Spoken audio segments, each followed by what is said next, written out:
મોલમાંથી એક બાપા અને ડોશીમાં ભેગા ગયેલા. મોલમાંથી ડોશીમાં એક બિસ્કીટનું પેકેટ ચોરી લીધું. હવે ડોશીને ખબર નહીં કે અત્યારે સીસીટીવી કેમેરા આવી ગયા.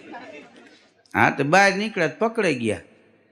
બિસ્કીટનું પેકેટ નીકળ્યું, પોલીસવાળા આવી ગયા, ફરિયાદ લખાઈ ગઈ, એફઆઈઆર ફાટી ગઈ, કેસ આવેલો કોર્ટમાં.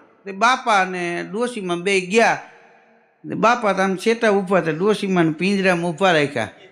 સાહેબે પૂછ્યું કે બિસ્કીટ કેટલા હતા પેકેટમાં? તો કે 10 દિવસની સજા આપવામાં આવશે. તો સામેથી ઊભા થઈને બાપા બોલ્યા કે સાહેબ એક મમરાનું પડીકું લીધું એને. હા, અને ગણજો જેટલા અમારે દુઃખના દાડા કપાય, બીજું તો અમે શું કરી શકીએ. આમાં મૂળ ડોશી વધારે અમારી એમાં એને રસ હતો.